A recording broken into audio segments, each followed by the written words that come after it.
Okay, yay. All right. Well, welcome everyone, and happy Thursday. Dark and dreary where I am in Vermont. But anyway, we are excited to have everyone here.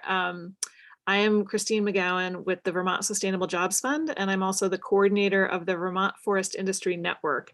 And that network is really a loose affiliation of a whole bunch of different people and groups that are supporting our forest products and wood products industry here in Vermont.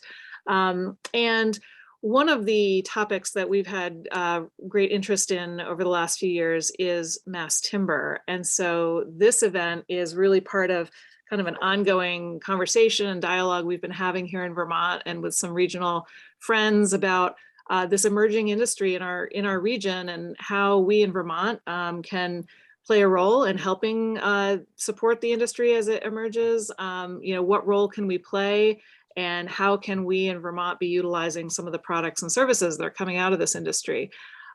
So I'm really excited to have Ricky Mclean with Woodworks, who will be helping co-host this event today. We're gonna hear from a couple of teams of folks working on some projects around Vermont. And then we're gonna actually ask all of you if anybody has any other types of mass timber related projects happening in Vermont, or if you're not in Vermont, or if your project isn't in Vermont, we still want to hear about it. So we'll have some time for that kind of discussion later in the event. And so what I will ask is that as we do our speakers, if you have questions, maybe just put them in the chat, and after everyone is done speaking, we will then address the Q&A section and really ask you all for any kind of comments you have about, again, work that you might be doing or other interests. So I think with that, the other thing I want to mention, and Ricky, I think we'll put this in the chat, but for those of you who are looking for AIA credits, continuing education credits, those are being offered today through Ricky and Woodworks. So he'll put something in the chat for you to fill out, a form, and then he can get you your certificate. So I think those were all of my admin things. Again, maybe just keep yourself on mute if you're not speaking, but again, when we're done with our presenters, we will, you'd be welcome to open up your mic and turn on your video so that we can see you and we can have a dialogue. So with that, I'm going to turn things over to Ricky Mclean with Woodworks. All right, thanks, Christine, and good to see everybody here. Just going to share my screen here real quick. Yeah, so I did just put in the chat link, or in the chat box, a link to do the continuing education form. If you do want either AIA credits or just a certificate of continuing education, this is registered for an hour and a half. And we're going to send out an email after the event, probably tomorrow, and we'll include the link in that as well. So you'll be able to, if you don't want to do it today, you don't have to fill it out. So I thought what we would, actually, let me just go to the agenda first so you can kind of see. I think Christine just went through this, but basically I'm going to start out here with just maybe 10-15 minutes of giving some context as to what we're seeing using mass timber nationally, and then honing in more specifically locally, kind of some trends. Where is the mass timber industry moving, and possibly how can we start to see more of it here in the state, in the region, and then a couple of project highlights. And then we can also answer any questions that you have on any of these three presentations in that 4 to 4:30 window, as well as just an open discussion. So these are the slides that we have to show in order to register this for AIA education credits. And then just real briefly, in case anybody hasn't worked with Woodworks before, so I am with Woodworks. I'm a structural engineer by background. I live in Cabot, work out of my home office here in Cabot, Vermont. And Woodworks is a national nonprofit organization. We're here to be a free resource to the building design, construction, and development communities, basically for anyone interested in the use of wood in any type of aspect of construction, really other than single family homes. So we do work with both light frame wood construction as well as mass timber. Obviously, we're focusing on mass timber today, but we do education like we're doing today, as well as specific project support and help like design assistance, code interpretations, structural and architectural, acoustics, fire, building envelope, really all of those things. So if you do have any questions, feel free to reach out. We have a team of regional directors around the country. Mark Rivard is the local regional director here for New England. And I just did want to recognize our funding partners. You'll see at the end of my presentation a few initiatives that are happening to help promote and increase the use of mass timber, and these funding partners are involved in that as well. All right, so what kind of are we seeing with mass timber's use? Again, nationally, we'll kind of go back and forth to see what are some of the trends that we're seeing nationally and how are those being realized or not realized here in the region. Just as a bit of a kind of a level setter to make sure we're all on the same page when we talk about mass timber is really an umbrella term that encompasses a lot of different products. The common theme between all of them is that they're large sections of wood, whether it's timber slabs like you see on the right here, or beams and columns that are large, but they're not coming from a singular tree. They're taking small pieces of wood, usually commodity lumber products, 2x4, 2x6, and then laminating them together in different orientations. So I won't go through these in depth. CLT in the middle here is probably by far the most common mass timber product, but there are others. You can see dowel laminated timber, nail laminated timber. You can even use glue lam in a plank orientation, kind of on its side as a horizontal surface for floors and roofs. So a number of options, really kind of all just tools in the tool belt of designers and contractors that we have in order to use mass timber on a project. This is a map that we keep up to date. Once every quarter, we update it to show how many and where all of the mass timber projects in the country are, at least that we're aware of. So right now you can see about 1,250 mass timber projects. And the interesting thing is if you go back to 2013, so 8 years ago, the number of projects was about 20. So if you look at big picture, like, on average is about 17,000 construction projects done in a given year in the US.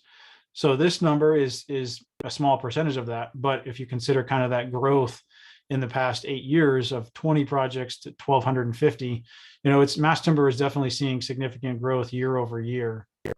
And this kind of shows of those 1,250, it's about half and half built or currently in construction versus those that are in design. Now, obviously, some of these in design will not go forward as mass timber, but just the number of projects you can kind of see. And I did highlight here to hone in regionally, what are we seeing? It's about 110 projects here in New England, in the 6 New England states. So, about a little under 10% of the total national amount of mass timber projects.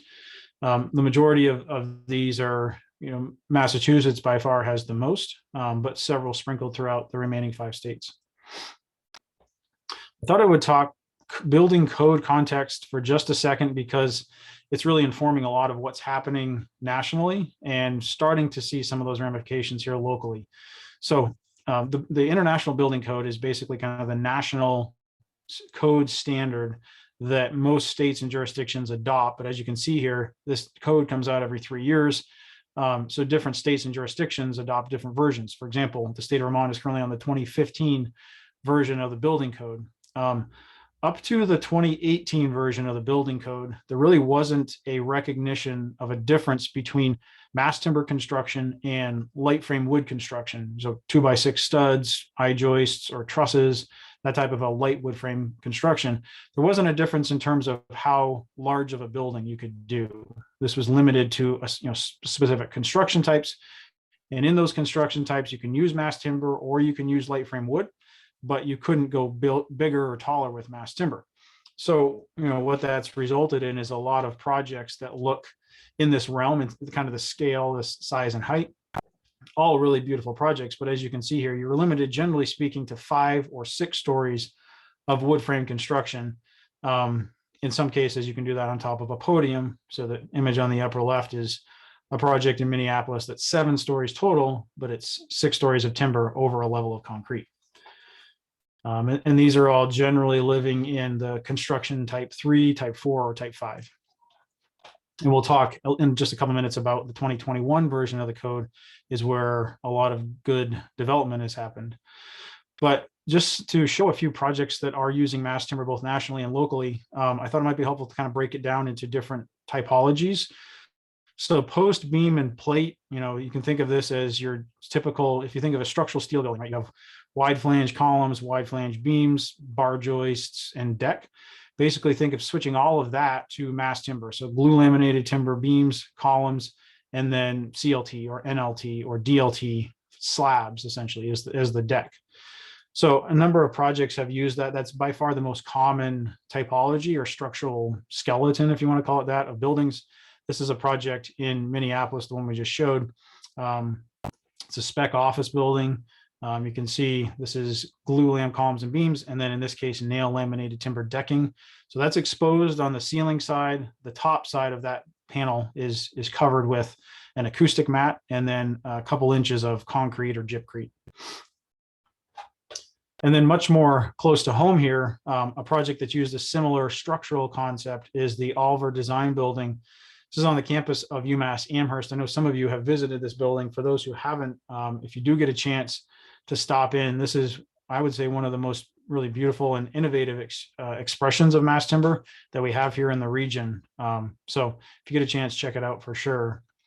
Another project that's used the same concept. This is the Common Ground High School in New Haven, Connecticut, where you can see the glue lam beams and columns. And then in this case, it's actually covered, but CLT integrated in this project as well. On a much larger scale, something that some people would call heavy timber, some people call it mass timber, but this is the Portland, Maine airport, the jet port there. So this is the roof structure. You can see steel columns, but then the entire roof structure here is glue lam beams with tongue and groove decking on top of that. Much more recently completed project. This is a 3-story spec office building in Newington, New Hampshire, which is right outside of Portsmouth. It's about 75,000 square feet total. And I just saw the other day the finished interior pictures, and building came out really beautiful. They're working on leasing the space right now and have some of the spaces already fit up. New York City has started to see quite a bit of good growth with mass timber as well. There were a few projects that happened a couple of years ago. This is one of them. It's actually 2 buildings side by side, a 5-story building, a 3-story building. And then recently, just a couple of weeks ago, the New York City Building Code, it's not quite in effect yet, but it was announced that it will be updated to allow the use of CLT. Previously, you couldn't use CLT in New York City at all. So those concepts are kind of that all timber structure. But we are starting to see a lot of use of this, what we call hybrid system, where like on the left here, this is the new Adidas headquarters in Portland, Oregon, where it's concrete columns, precast concrete beams, and then mass timber decking on top of that. The image on the right here is structural steel beams with CLT decking on top. So there are several projects that are using that locally. This one on the right actually is in Rhode Island. It's the Rhode Island School of Design residence hall. So on the first floor here, kind of common lobby space for student activities, and then dorm rooms on top of that. It's a 5-story structure. A smaller scale, but still here in the region, there are several regional municipal airports around the state of Massachusetts. I believe there's 5 completed right now, and I think they're working on several more down the road that have used mass timber in this hybrid approach. So you can see here kind of some structural steel beams, structural steel columns, and then mass timber for the entire roof structure above that. Another interesting trend that we're starting to see more of is the use of mass timber in multifamily. If you remember a couple minutes ago, I mentioned that mass timber has primarily been used in that post beam and plate scenario, which works really well for like an office building or higher ed lab space or something like that, but not so much maybe for just like a 4-story apartment building. Whereas something like this is where we're starting to see that growth occur, where you're using just your typical light frame wood stud walls, but instead of trusses, I-joists, or whatever you would normally have for that floor system, using, in this case, CLT or some type of a mass timber floor panel. So it's really kind of getting the best of both worlds in terms of efficiency while getting the aesthetic of the exposed timber ceiling. So there's a few projects that have been completed using this approach. This is a 7-story project just outside of Denver. Again, you can see the light frame wood walls, CLT floor panels. another project in Portland, Oregon. This is an assisted living facility. There are a few of these projects in design in the region, currently none built, but Boston in particular has shown a lot of interest in this type of hybrid approach. Another one in Oakland, California, a much smaller site. But one, excuse me, one interesting use of this hybrid system in the region is an affordable housing project in Portland, Maine. This project's 4 stories. Kind of looking at it from the outside, it looks very much like any typical wood frame 4-story apartment building. But the wrinkle here is the fact that they use CLT for the shaft walls. So elevator shaft, stair shaft is the only use of CLT in the project, but they used that instead of your traditional, masonry block construction for the shafts. And, these shafts were installed in less than a day compared to the masonry shafts would normally take, several weeks to get those installed. So they did find significant schedule and cost savings by doing that on this project. And then looking ahead to kind of what we're seeing for the next steps of using mass timber. And that's what I mentioned earlier is the building code updates to the 2021 version of the International Building Code. So if you recall, I said there was this kind of 5 to 6 story cap on how tall you could go. And so with the 2021 code, that is completely changed. You can now go up to 18 stories with mass timber construction. That's with this type 4A construction on the left. That does require all of the mass timber to be completely covered, completely wrapped with non-combustible like gypsum wallboard. So we have not seen much interest in that because most people that are using mass timber, one of the drivers is the aesthetic. But we are seeing a lot of interest in the 4B and the 4C on the right. So 4B, you can go up to 12 stories. And then 4C, you can go up to 8 stories for multifamily, 9 stories for office. And then a few projects that have started to use these. This is actually a project that happened before that code change was in place, but was kind of the catalysts for seeing the code change take place. It's an 8-story condo project in Portland, Oregon called Carbon 12. And then this project is currently under construction in Milwaukee called Ascent. When it's complete, it's going to be the tallest mass timber building in the world. It's going to be 19 stories of mass timber over 6 stories of concrete podium. And this is an image from a few weeks ago. So they've since gone up several stories above what you see here. But the project's going to be, I think it's at 284 feet. There was a PBS NewsHour piece on this project just I think it was last weekend or 2 weekends ago. It's about a 10-minute video, really nice showcase of this project and how much of a precedent setter it is. You can see some of the renderings. This is right in downtown Milwaukee. But closer to home, we're not seeing 25-story projects here in the region, but we are seeing taller mass timber projects. This is a 7-story all mass timber affordable housing passive house project under construction right now in Roxbury, just outside of Boston. We were part of a tour that Eli Gould with the Quebec Wood Export Bureau organized a few weeks ago. Both Christine and I, and probably a few of the others on the call here, had the opportunity to go down and visit the site. This is showing when they were up to the 2nd story of timber. I believe now they're up to the 4th. But this is going to be really a unique project. And the same design and construction team on this project is also now looking at doing a 12-story hotel out of mass timber in downtown Boston. So starting to see more use, and really one of the reasons for seeing more use is because of programs like this. This is a program that the BPDA, Boston Planning and Development Agency, is running. They've received funds from the Softwood Lumber Board, USDA Forest Service, Climate Works Foundation to award up to 10 different projects, $25,000 to basically help with feasibility studies. What do they need to do differently to make it cost efficient with a mass timber project compared to some other project that or another building type that they would have used. So I think seeing initiatives like this locally and then seeing initiatives like this from a national perspective, we're really going to start to see more mass timber construction used. This is a national program that's really going to see more activity at the start of next year. But again, Softwood Lumber Board, USDA Forest Service have partnered where they actually have a pool of $2 million to award across several different projects to help incentivize the use of mass timber. And this is not limited to Boston. This is a national program.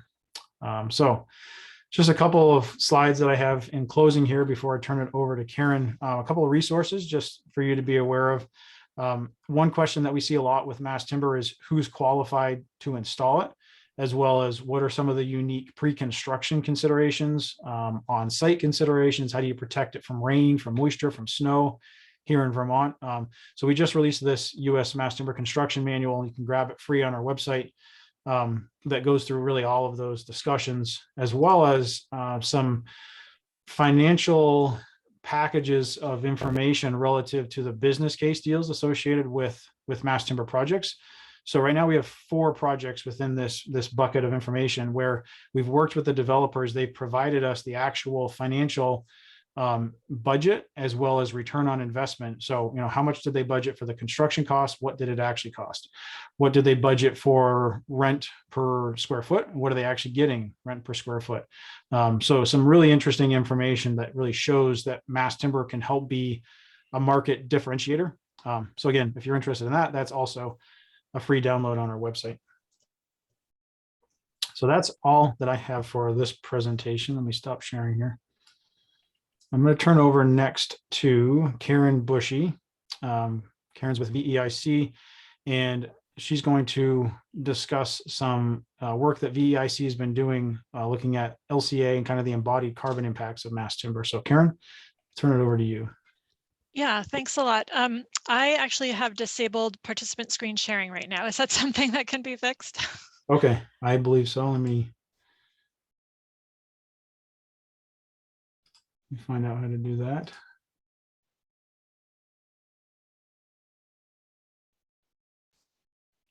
Should I just make her a co-host? That would probably be easiest. Yeah, I'm not seeing an option here. Let's see if that works. Does that help? There we go. Yes, that seems like it works. Let's see. Okay. Are you able to see my slides? Yep. Great. That was a really great introduction, Ricky. I appreciated seeing all the projects around the nation. Super exciting to see what else is going on. So I am Karen Bushy. I'm a senior energy consultant with Efficiency Vermont, VEIC. I have kind of a wide background. I actually have a background in architecture, which is somehow partly how I ended up working on this project, but I kind of work on a wide variety of things at Efficiency Vermont, from single family residential all the way up through commercial projects. This project that I'm going to be presenting on today is a research and development project that I worked on, whose goal was to quantify the carbon impact of different structural systems in a 2-story typical Vermont office building. So unfortunately, it's not an actual real project that's built out of mass timber, but exciting to see, to be able to look at what it could have been, what impact it could have made had it been built out of mass timber. Before I jump into the project, I wanted to start with a little background about why Efficiency Vermont is even looking at embodied carbon of structural systems, which, as you can see, is a step further away from insulation and efficient equipment that we're very involved in. Efficiency Vermont has been working for some time now on shifting to including a greenhouse gas focused metric for energy savings. As it's becoming apparent, that is where a substantial portion of energy savings lies, and it's critical to getting us closer to meeting Vermont's climate targets. Our initiatives are many and varied. A few are laid out in this graphic here, and we're trying to constantly push the envelope as far as types of energy savings that we can work with, seeing much impact to be made in GHG or carbon savings. And this R&D work gives us the opportunity to explore new and emerging technologies and ways to save more energy, reduce carbon, and even bring non-energy benefits like improved health. In the past, Efficiency Vermont's greenhouse gas research has included areas that are more closely linked to operational energy use, like insulation and refrigerants and heating fuels. But I'm actually particularly excited about this project. It's a new and innovative area to be able to investigate. And I guess what I'm really saying here is that if you also think it's important for Efficiency Vermont to continue to look at greenhouse gas saving opportunities like reducing embodied carbon of building materials, then please speak up, make your voice heard. A good place to do that might be at the Better Buildings Design Conference coming up in February, or at least the start. So jumping into the project, and having built up those research and development expectations, now I feel like I have to add a bit of a disclaimer that we were allowed a rather minor scope with this project. So I feel like it just starts to scratch the surface. Oh, I actually skipped a slide, didn't I? Now I'm skipping lots of slides. Don't look. All right. Yeah, so I think it's just starting to scratch the surface of discovering the benefits that can come with lower embodied carbon structural systems. The good news is that there's a lot of work like this being done nationally to draw from that Ricky just gave us many examples of. So in this project, we selected a building to study that we felt represented somewhat average Vermont commercial new construction, pretty small size compared to the projects Ricky just presented, but we actually originally wanted to study 3 different buildings of different use types for this study, but we really quickly realized that that was outside the scope of the project and we couldn't support it. This building is a 2-story, 21,000 square foot office building. It's currently completed and occupied. It's built out of standard materials that we've all seen used today: steel beams and columns, steel and concrete floor deck, light gauge metal framing for exterior walls. And as is typical, it's built on a grid layout, so scalable and replicable, which is partly why we chose kind of average project that could be repeated. And we were fortunate to partner with Woodworks for this study. They performed a mass timber redesign for the project based on the as-built drawings, matching all pre-established structural loads, acoustic requirements, floor-to-floor heights, and fire code requirements as far as we knew them. And then Woodworks in turn has a partnership with the USDA Forest Products Lab, and they provided the life cycle analysis for the project, the life cycle analysis comparison between the 2 structural systems. They use a software called CIMAPRO and their own proprietary LCI database that is based on established LCI data and updated for North American profiles. So for this project, we wanted to include LCA stages A1 through A4. A1 through A3 being the full product creation stage, so raw material supply, transport, and manufacturing for the products. And also included A4 transportation to the site. We chose not to include A5, the construction installation, as the data available for that includes a lot of assumptions that might not have been applicable in this case. We decided just to leave any complexity there out. And unfortunately, a cost comparison of the 2 systems was not included.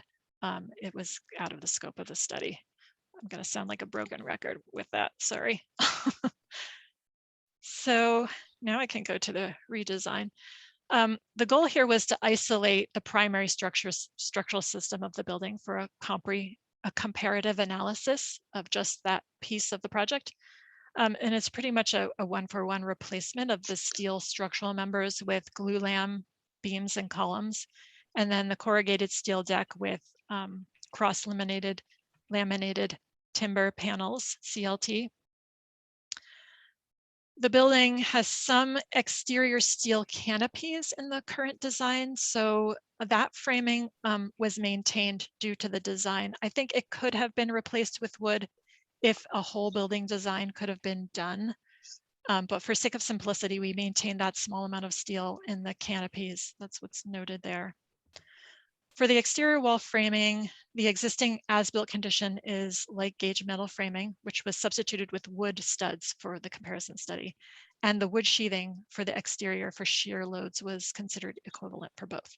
And all other aspects of the project, the foundation, the slab on grade, all the interiors, finishes, mechanical, electrical, plumbing systems, exterior enclosures, all the rest of that was equivalent. So we were really just isolating the structural for this. So results. We were showing the results of the life cycle analysis are showing a 48% decrease in greenhouse gas emissions. with a mass timber structure over the steel concrete design. So the steel concrete has approximately 300,000 kilograms of CO2 equivalent, carbon dioxide equivalent, and the mass timber comparison to that was showing 156,000, almost 156,000 kilograms of CO2 equivalent. This graph right here shows the percentage of global warming potential reduction based on the total kilograms of carbon dioxide equivalent for each material. And the LCA also broke out the results by assembly, which I haven't included that graph here, but with no surprise, the roof and the floors as a assembly category have the largest reduction. Some interesting things, there was a 60% global warming potential reduction in general from the use of the wood over the steel, which equated to about 85,000 kilograms of CO2e. And that was impressive enough, but there was something also interesting for us to see was how much of a reduction came from just the concrete. We weren't really focusing on that piece of the structure. It just kind of came along with the mass timber design, but we were able to save 60% over the original GWP or global warming potential of the concrete just by simply limiting the amount of concrete used for floor slabs with the different design. And that was about 69,000 kilograms of CO2e for this 21,000 square foot building. So some takeaways after all of this, or I guess a little bit more detail. There was a desire to keep all the wood in the study that we considered sourced within the US in an attempt to help build demand for US products. But this meant that we were looking at mass timber sourced from southern sources instead of the geographically closer regions of Quebec. So that impacted the analysis. We decided because of that to look at a Northeast proxy just for comparison and found that the specific EPDs of the timber products that were considered played a substantial role in the results, in the LCA results. We were able to actually see a 10% reduction in GWP using the Northeast proxy. So, if a Northeast-based supplier or manufacturing facility comes online in the future, it will certainly help the carbon picture for those projects that need to stay US-based. This LCA looked at 6 environmental indicators. I think these are pretty standard, and I think they're equivalent to what LEED actually requires, but we focused on global warming potential measured in kilograms of CO2 equivalent because it's a primary impact measure of concern in the building industry. But interestingly, since all of these other environmental indicators were in the analysis, there were some interesting results that we were seeing that also varied based on the southern supply versus the Northeast proxy.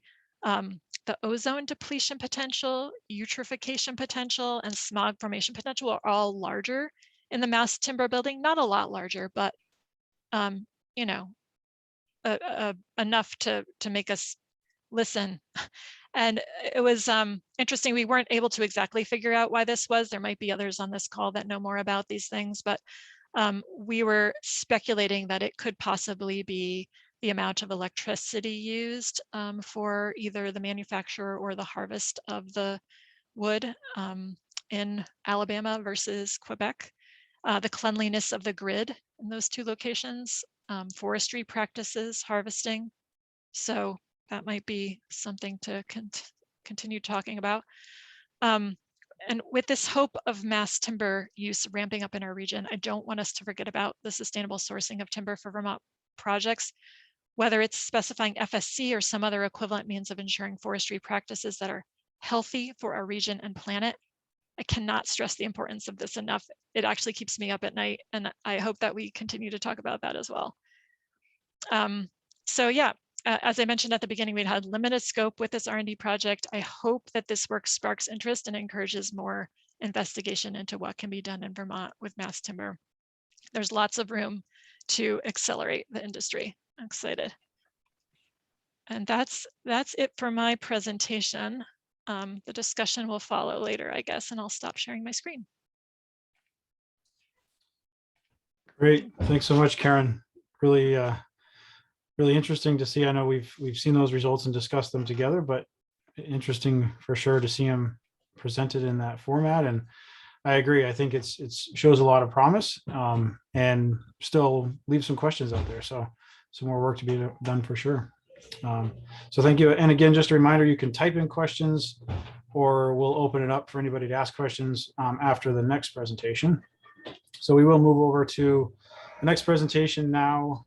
Adam Kane with the Fairbanks Museum, Megan Nedzinski with Vermont Integrated Architecture, and Clark Agnew with Engineering Ventures are all going to give us an update on the mass timber addition project to the Fairbanks Museum.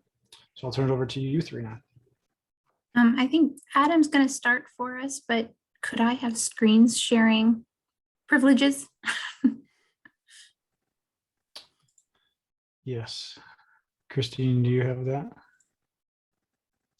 Okay. Great, thank you. Well, good afternoon. Are we good, Megan?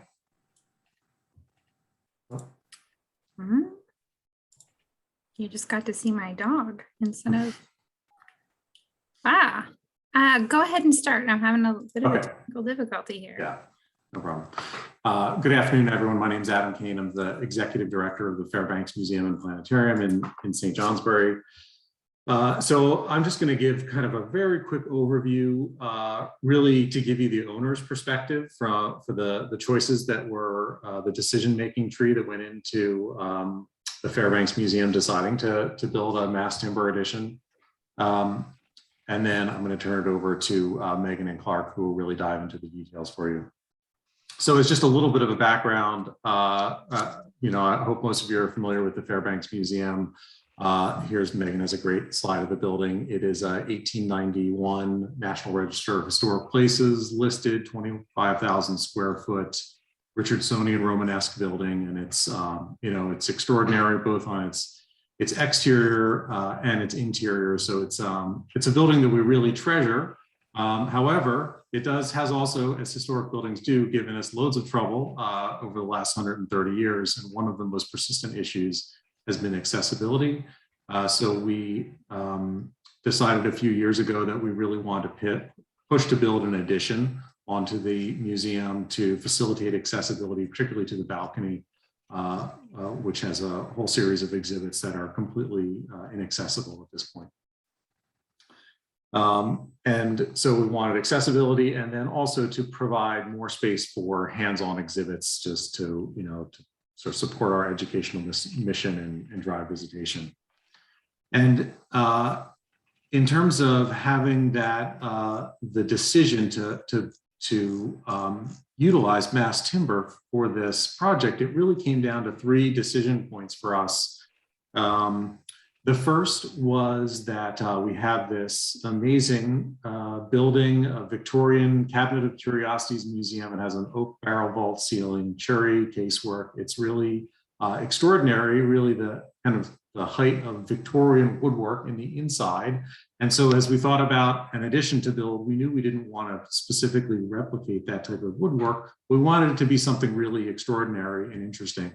And so we thought this complement of the height of 19th century woodwork with what was the cutting edge of woodwork in the 21st century, you know, seemed to make sense to us. So there was that aesthetic piece. The second, as a natural history museum, the sustainability aspects and the embedded carbon really spoke to the Fairbanks Museum and its mission, and also the idea that we could build an addition that would be a teaching tool in itself, that the building would be able to speak for itself and we could use it was really very appealing. And then lastly, from just a purely practical point of view, you know, this is in any context, it's going to be an expensive project for the Fairbanks Museum. So, you know, we felt that building a mass timber building, a demonstration mass timber building, more specifically, would help us raise money to do it, and it would give it that kind of little edge in a competitive nonprofit fundraising world, which I would add it has. And so we really leaned into that in really pitching it and trying to get the funding behind it to make it go.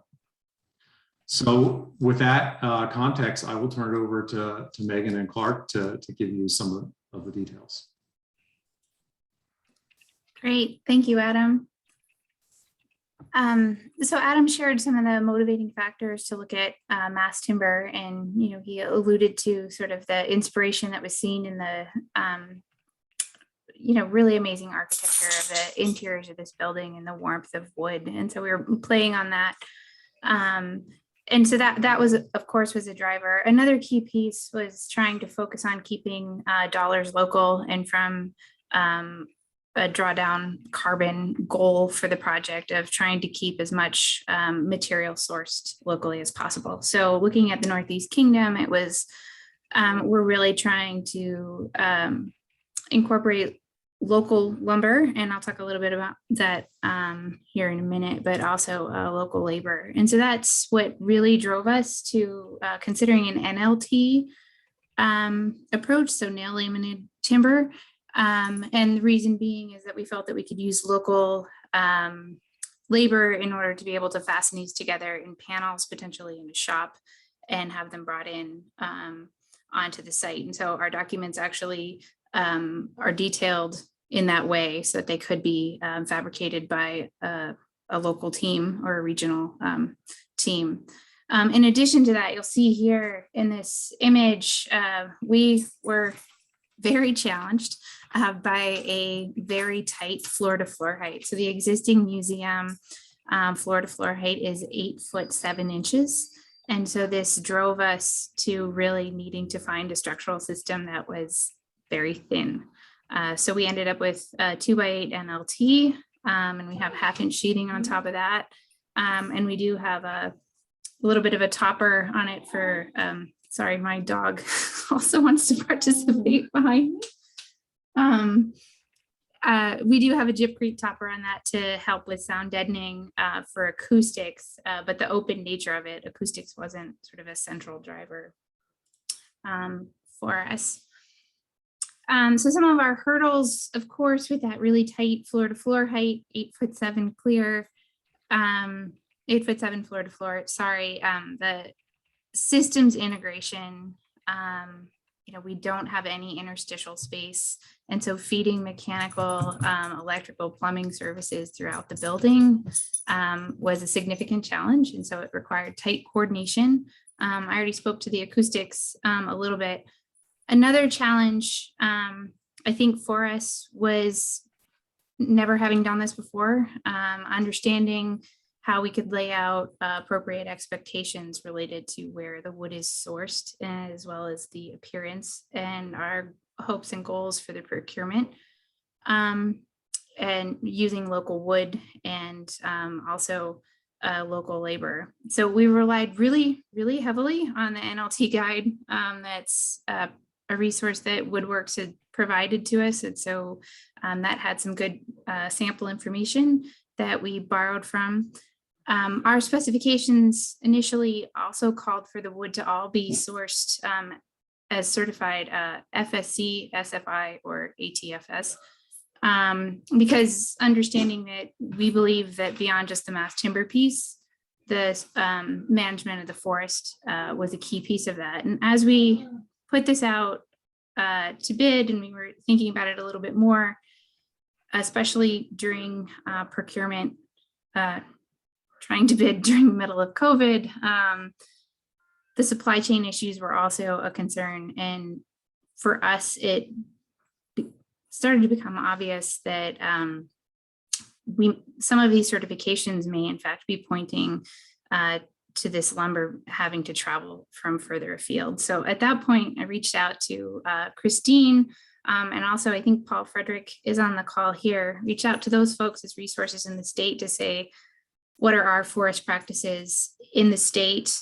And if we only require FSC or SFI, is that going to sort of cut out some of our local sawyers? And so from there, I also talked to 2 sawmills. And so we took a little bit of a deeper dive trying to open up that specification to allow for our local sawmills to really be active participants without sacrificing the environmental sort of goals of the project.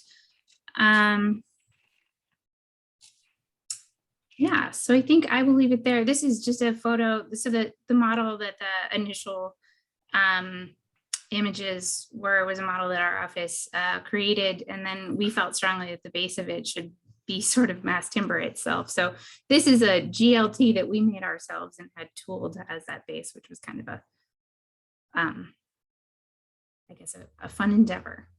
Clark? Hey, Megan. Hey, everybody. My name is Clark Agnew, and work at Engineering Ventures. I'm a principal there and structural engineer. This is a great project to work on. We had a lot of fun with this, and certainly some new challenges for us. Stuff you don't see every day, you know. So we've been seeing some CLT come through. NLT is the lesser known of the mass timber world, I would say. So it's a little, there's less information on it, I would say. There's a design guide, structurally speaking, for NLT. We use that design guide in combination with some CLT information because it's still applicable there. It's the geometry of the building was one of our challenges. It's a very long, skinny addition. It's big enough so that it's going to add enough weight to the existing building that we wanted to isolate the addition seismically. So our addition is a freestanding on its own. It's not attached to the existing masonry structure other than through a movement joint. So that was one piece. The coordination there is a little more difficult than what you might see for steel. I shouldn't say more difficult. It's just it was a little new, you know. So they make very standard movement joints for steel, concrete connections to the masonry. We're dealing with wood. We're going up against the masonry building. It's there's going to be some field adjustments that have to be made. That was one challenge. What else? We've got all of our lateral. Thank you for the cue there, Megan, with our brace. It's a long, skinny building, right? So we have a long, skinny floor, and that's how we transfer our lateral loads, is through the floor. But when it's long and skinny, it tends to want to be more flexible. So we worked with Megan and Megan in turn with the owner to find some good places. The ends are obvious locations, but we're trying really hard to get somewhere in the middle of the building to find a brace. A lot of the mass timber components are pretty chunky, as you can see, our columns and beams. So when we did have a brace, we wanted to minimize the amount of area that would take up through the windows. So we're using a rod, tension rod system, tension X brace. And I was noticing, Ricky, on the cover sheet of your slides, there's a X bracing in there, and they've got steel connections with wood braces. So we've got even more of a hybrid there, where we've got steel connections with the steel X rod. And one of the components we were working with was trying to hide as much of the plates as we could, as much of the plates and the connections. So you do see some here on this brace connection where we've got our beams coming in and needing to be supported. It was a struggle to not remove a lot of the wood around our connections. We've got a double beam system here, which looks really cool. You might think, wow, they did that, on purpose, but it was kind of driven by our floor to floor here, because we were trying to limit the depth of a beam. You might normally see a single beam here, and it would connect with kind of a face mount hanger to the side of the column. I was seeing that in some of the other photos in this session. We went with a double beam so that we could reduce the depth, and that was helping with our floor to floor and head height here. So your timber and your steel, trying to get those to mesh together was time consuming, I'll say, to get our connections looking like they do. And I love the way they look personally. I think they look great. But I'm a structural engineer. So what was the other thing? I wanted to speak to vibration just quickly. That was one of the things. The NLT design guide does talk about vibration, but I think we went into the CLT design guide has more specific information in there that you can really hone in on that. So that's where we kind of combined some of the resources we had. That was all, what I was saying, one of the newer aspects of this type of construction for us. I'll say Ricky has been a great resource. Ricky, I'm not just doing that to butter you up. Ricky has so much knowledge about stuff, and we bounced ideas off him. I know we've done that with other projects. So a great way to see what other people are doing around the country and what we can apply to something we might not see so often around here.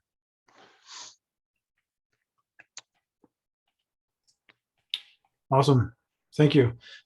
Maybe one question while you're all still on. You mentioned, Megan, the decision for NLT. And I think you hit on some of the reasons why, but maybe what were some of the kind of pros and cons that you weighed, CLT versus NLT versus other options out there? What ultimately drove you to use NLT? I really think it was that trying to keep things local and regional. We felt that with NLT, it'd be an opportunity it's pretty simple. I mean, we kind of have made the joke within our team that this is really floor framing that's 1.5 inches on center. And so as far as the, fastening patterns, I mean, we have documented that in the drawings. And so it could actually be sourced from elsewhere, but the idea was that these are skills that we have locally. And so really wanting to cut down on some of those construction phase carbon emissions as well of having, and I guess another driver is the project does have federal funding. It's USDA. So there is a priority stated to source, sorry about the dog, to source American first. And so while we understand that we do have this regional opportunity and it doesn't necessarily discount it, if we're not able to source something equivalent here in the US, we can use that, but that was also another priority. Yep, very good. Well, maybe we'll queue up. I can touch on the supply chain a little bit, but while I'm doing that, we can queue up people to either turn your cameras and audio on and ask a question or type something into the chat. Basically, we've got some time now to have an interactive discussion, whether it's a question about one of the presentations that you saw or just a question or a comment. We would be interested in here. Have you looked at using mass timber on your projects? What would be some of the driving factors for that? Did you run into challenges? What were those challenges? So yeah, at this point, we'll just kind of open it up to anybody who would want to contribute to the dialogue here. And while we're opening that up, I was just going to mention on the supply chain side, we've been having some conversations about this project, the Fairbanks project, for a few years now. And I think, going back, we were talking about, weighing those decisions, CLT versus NLT versus others. And at the time too, one of the factors was certainly that the CLT supply chain was not as large or robust as it is now. we still don't have a supply in the region in the Northeast. And I think, everybody would like to see that happen sometime. There were a few announcements for a CLT plant in Maine a couple of years ago. 2 plants were supposedly going to open. Neither of those have moved forward. And as of now, I'm not aware of any definitive plans for anybody to open a plant in the region, but I certainly expect, I think it's inevitable. It's just a matter of when. So Maine has certainly received a lot of attention for that as a potential location. Western Massachusetts a little bit as well. But as of right now, there are 10 CLT suppliers in North America. I think 3 or 4 of those are in Canada, so 6 in the US, and then 3 actually supplying from Europe to North America. There's a project going on right now at Bowdoin College in Maine, using mass timber. They source their CLT from Austria, actually. So there are a few projects that are importing from Europe, and then quite a few projects here in the region sourcing from North America. Nordic is probably Nordic is the closest geographically to us here. So they've supplied quite a few of the Boston area projects that I showed earlier. So I would open it up to questions or discussion. I'm gonna start it off. I just had a question about that local supply chain for NLT. So can you talk a little bit about sort of what that's looking like? You mentioned, seeing if you could find local labor, et cetera. So what is that looking like for you? It's still to be determined. I think it's still a goal for us at this point. We did open up the specification as long as, and basically we made it, there had to be a demonstrated forestry management plan in place. And that came out of conversations that I had with you, as well as with Paul Frederick. And so our hope is that we'll be able to source it, but I think until, the supply chain issues right now and what we're looking at, it remains to be seen. There is some conversation that it still may end up that the NLT would be provided by one of these other mass timber suppliers. And of course, the blue laminated timbers and beams that we're sourcing would be coming from elsewhere, since we don't have that capability in state. Maybe I could just add something to that for those who aren't as familiar with with NLT versus CLT from a labor and production standpoint. So CLT is very much a made in a factory product, right? You have to have the panel press. There's third-party certification requirements in terms of structural properties, testing the adhesives, all of those things. So that's when I mentioned a few minutes ago, like 10 suppliers in North America, that's CLT. And then Megan, you just mentioned glulam. Some CLT producers also produce glulam, some don't. There is a glulam supplier in New York State. So they're the closest to us. But then aside from that, there's a lot, in the Southeast, a lot in the Pacific Northwest doing just glulam. But the difference with NLT is that you're able to, it really is as simple, like Megan said, is 2x joist at 1.5 inches on center. So, just nailing one lamination to the next, that's usually done in a factory. And then those panels are brought to the job site. But in theory, you could also just build it right on the job site, put each lamination on top of the beam, nail it to the adjacent. So it's because of that, it's a little bit more labor intensive to build, but you're able to, like you said, Megan, use more locally sourced 2x materials, local material to construct the panels as well as erect them on site. And I will say that, that was kind of an early decision and an early driver for us. And of course, the sort of labor challenges that we're seeing related to the pandemic aren't really helping us in that way, but I think they're kind of felt across the industry.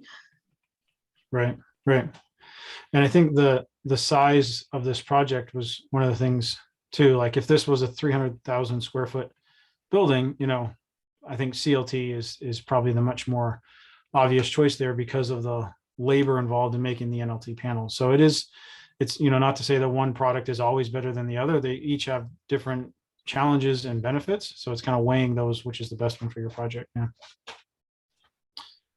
Nancy Patch had typed in let me scroll up here. Nancy Patchett typed in a question here. Has there been any policy conversations to advance the use of mass timber with local government and nonprofit groups, particularly in Chittenden County, where public affordable housing projects are being developed? That's a good question. I might defer to you, Christine. I know Senator Leahy's office has been looking at support of kind of the wood products industry in general, but I can't say specifically that it's been just Chittenden County or just affordable housing projects. I don't know, Christine, if you have anything more to add there.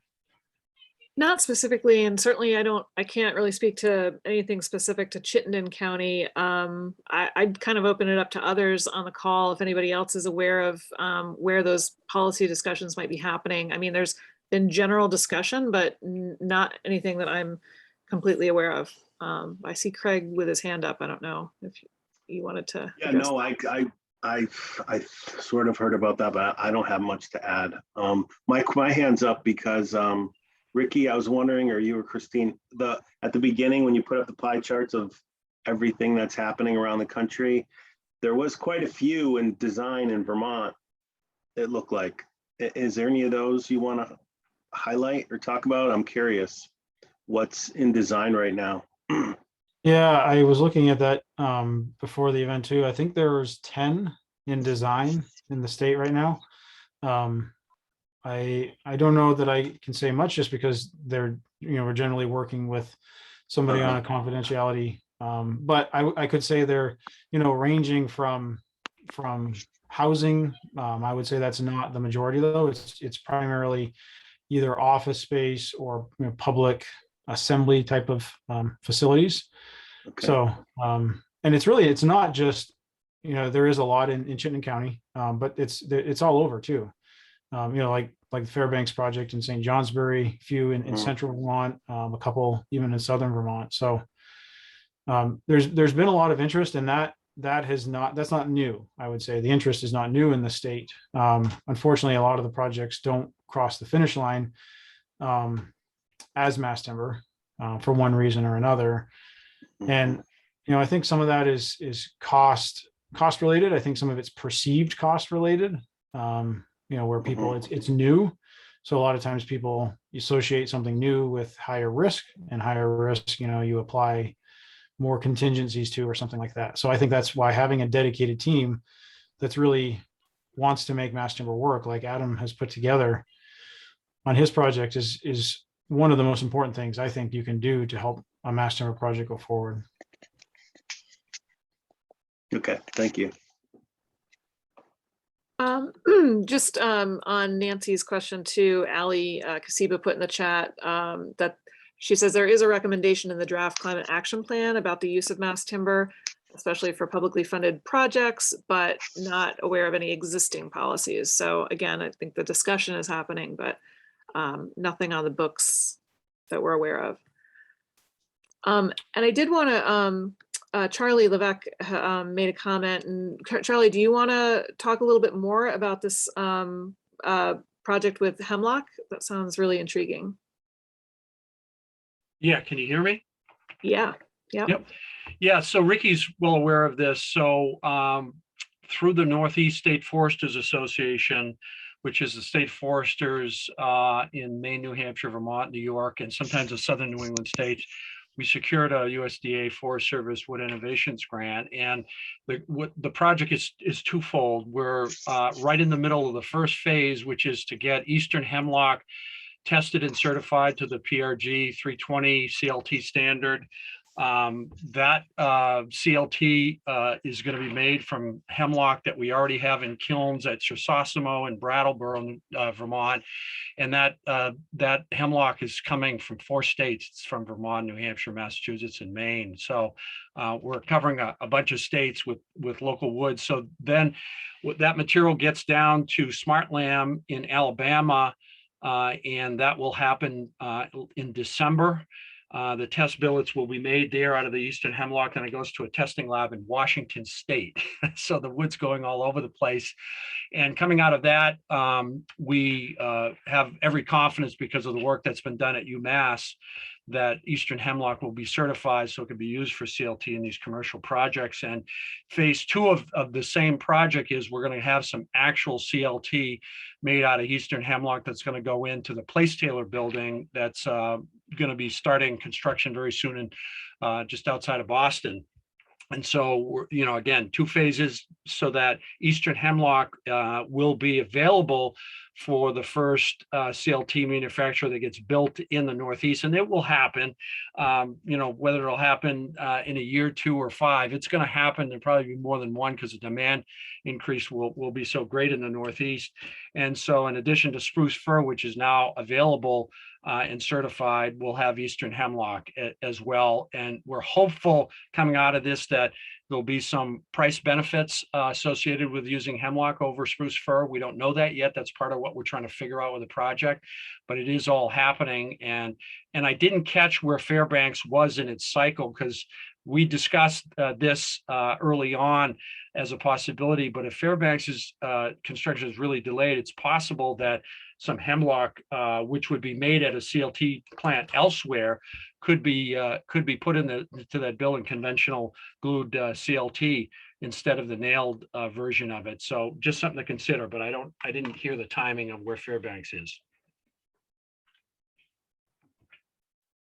So our timing is we expect to build in 2022. So, you know, breaking ground in April. You know. Okay. Well, just know that this is a possibility for you.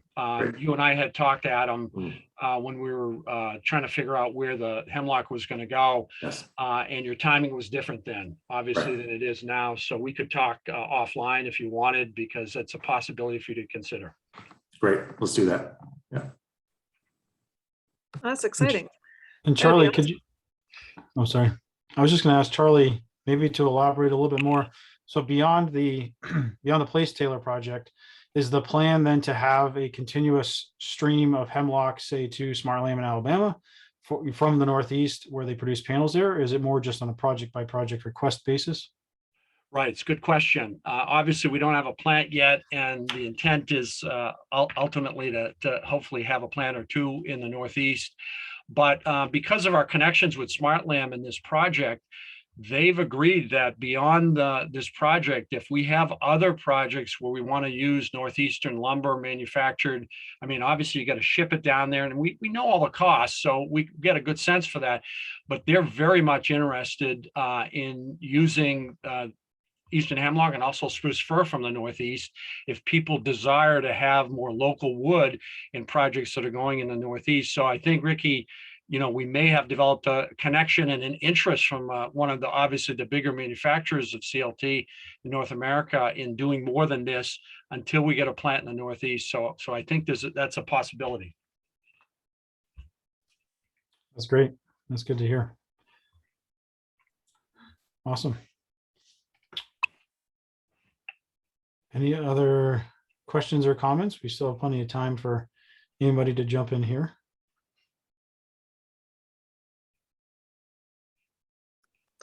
I'd be curious to hear from anybody if you have looked into mass timber in a project, if you're an architect or designer or engineer.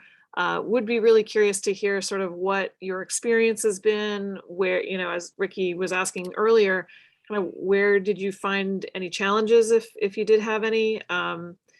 Would love to kind of hear about that.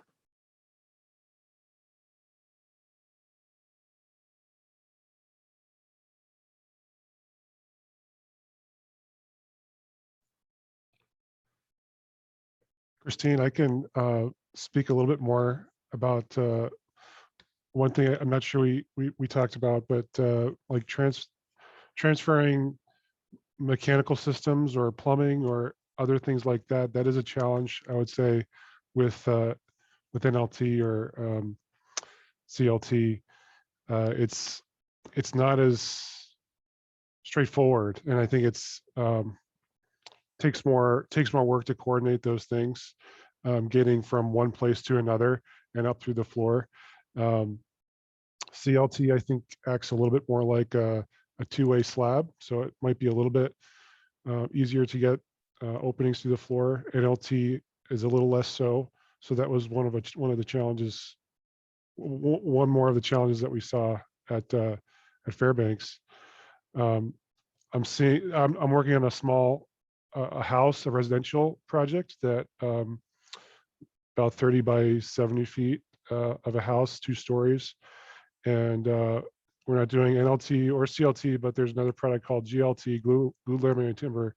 And it's a lot like NLT, but it's glued instead of nailed. So very similar, but on a residential scale. So the owner on this particular project was very, very adamant about getting mass timber to work. So we have glue lam columns and glue lam beams with our GLT roof and floor system. So that's under construction now, and we're working with Art Massif, and we've talked with Eli Gould at one point towards the beginning. I know Ricky, you mentioned him for something else.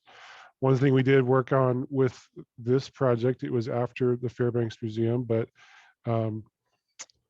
Eli has a plugin for Revit, which works really, really great. If people don't know about that, it pulls in a few of the mass timber folks sizes and standard dimensions for drafting and Revit. I'll just say that was a really fun thing to see. We used it on this more recent project. So that's it. I'll stop talking. Clark, let me ask you, is that in Stowe, Vermont?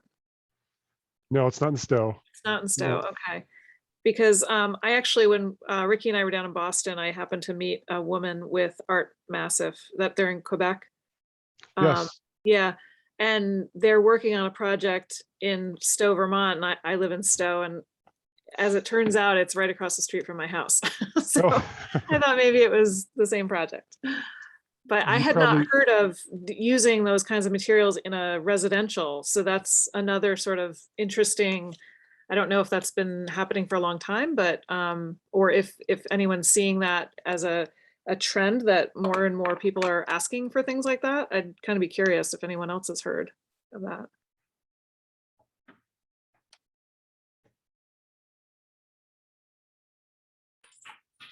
Well, I relocated here from West Virginia, of all places, and I was there, the wood science department and also practicing. And I know that there is 2 residences, CLT residences, right there in Morgantown.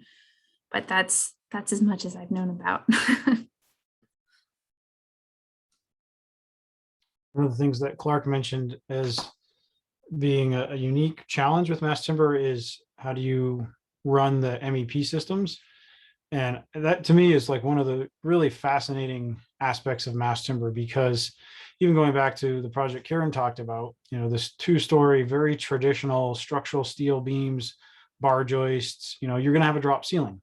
So you don't necessarily, you give some thought to mechanical for sure, from an architectural and structural perspective in terms of how you distribute those systems. But certainly not as nearly as much as if it were a mass timber building, because you're expressing the mass timber structure, you're expressing the finish, and in a lot of cases, you're expressing the MEP system. So you give a lot more thought to it. And so what's fascinating to me is like the number of ways you can go about doing that.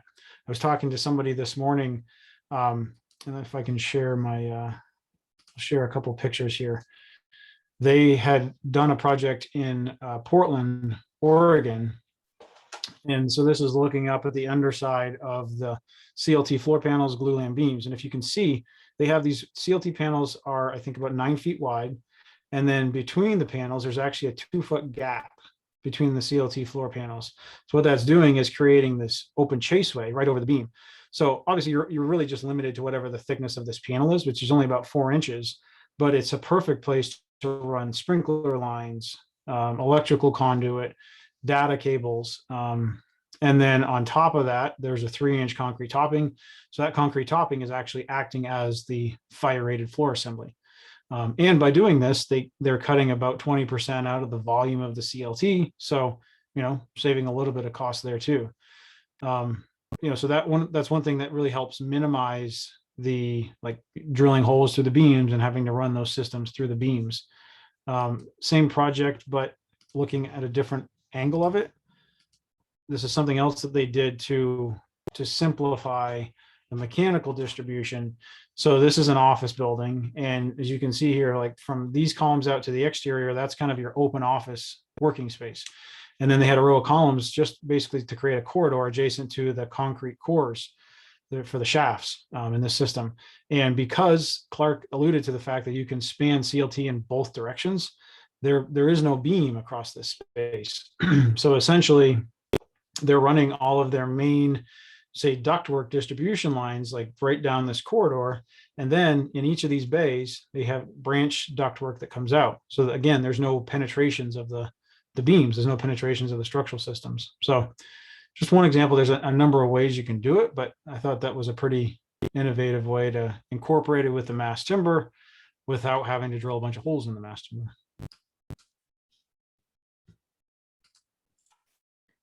Yeah, we ended up, I think, kind of employing a similar sort of strategy. We created a little bit of a recess, which is our expansion joint. And that's kind of where we're introducing the laterals for sprinklers to be able to get east-west. And then we utilize the cantilever as well, and essentially pulled back the slab from the wall, as Clark was alluding to, for that seismic separation. And then we use that gap between there to be our spot to be able to run some of our services and ductwork and things like that.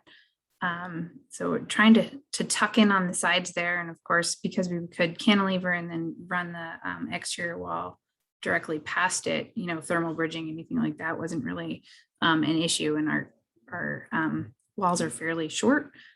So it's essentially just a pretty tall wall outside of it.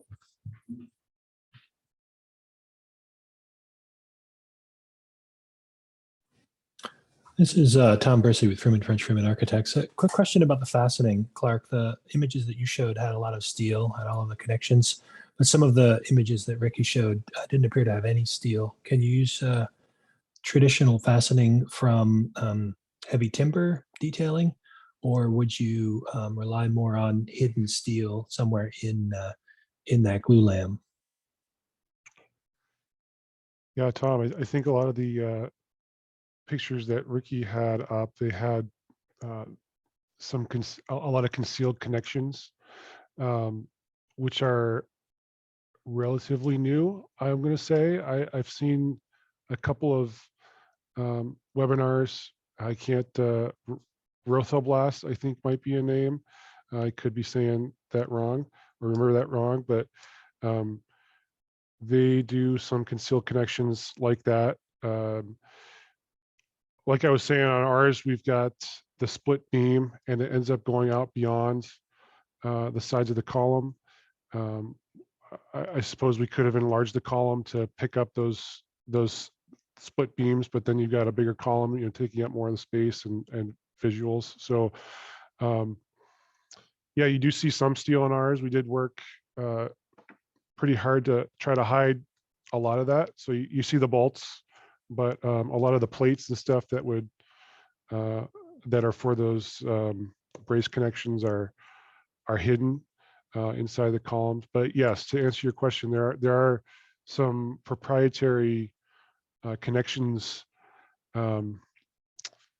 that hide a lot more for those typical kind of beam to column connections, not so much at the brace connections, but for a typical beam to column, you can hide them more. Yep. Thank you. You might have mentioned, did you ask about like actual timber connection? I think you could do that also. What I see Art Massive on some of our recent projects, they have kind of these very small pins. You end up seeing a very small hole. It's kind of like a 3/8 inch hole, but there's a bunch of them at a connection. So they've got a plate hidden inside the connection with some smaller holes. So on Fairbanks, you saw like 2 bigger bolts. they also have those concealed connections with a bunch of smaller dowels, so to say.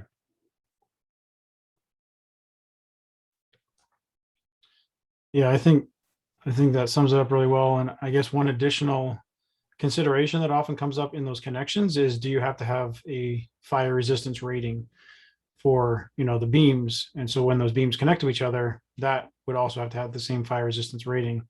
So that's just going to be a function of, what's the construction type?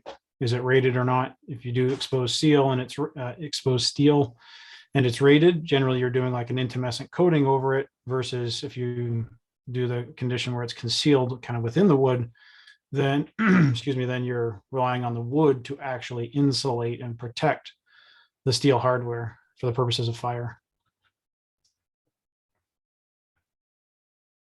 So is the Fairbanks a type 5 or a type 4? It sounds like a type 5.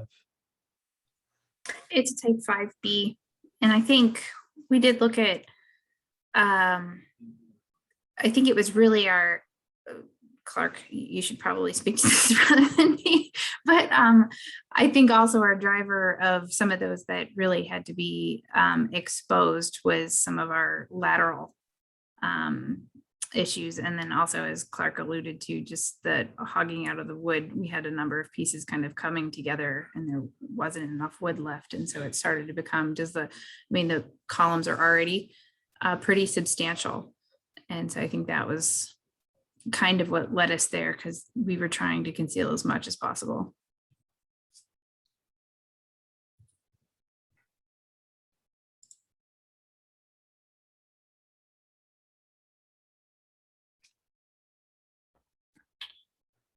Great.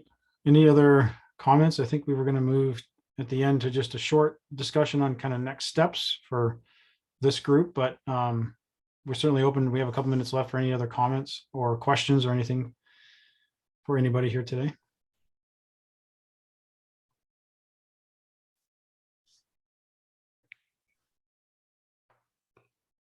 No, I guess not. Well, I can close this out. So I guess we're interested in, for those of you who are interested in continuing the conversation about ways that here in Vermont we can support the emerging mass timber industry in the region. We were talking, Ricky and I, about the possibility of trying to do some sort of a get together. I think we were thinking a couple months back, maybe it would be in person over the winter. Not sure if it would be in person at this point, who knows, but at any rate, trying to get people together again, perhaps in like February, to continue this discussion, and really interested in knowing like what could we be talking about, or what topics would help us advance this goal of helping to encourage more mass timber use in the region, and strengthening a supply chain in our region. Anybody have thoughts on that or ideas for us?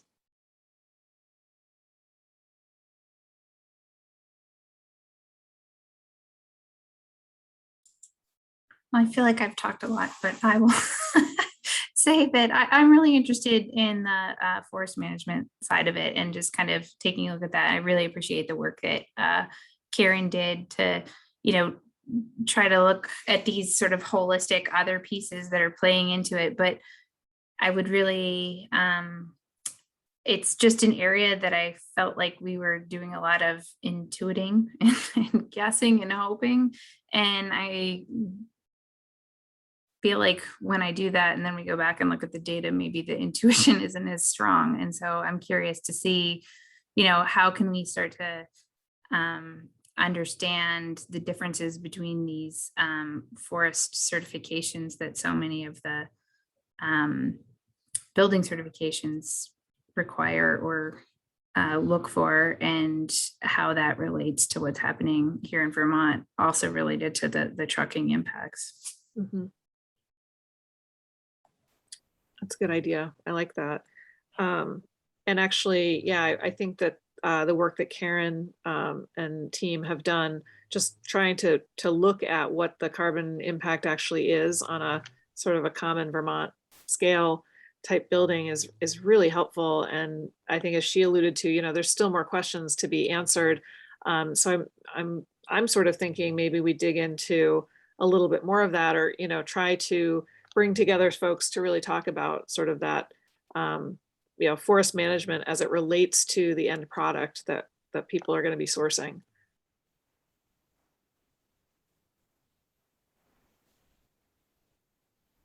Hi, this is Kevin Trout from Scott and Partners. I wondered if anybody had any comments about contractors and their ability to, work with this technology, which feels kind of new. I think we've kind of touched on that before. Is there any understanding of how much availability we have in our market, in our area, for people who know how to put together a CLT building?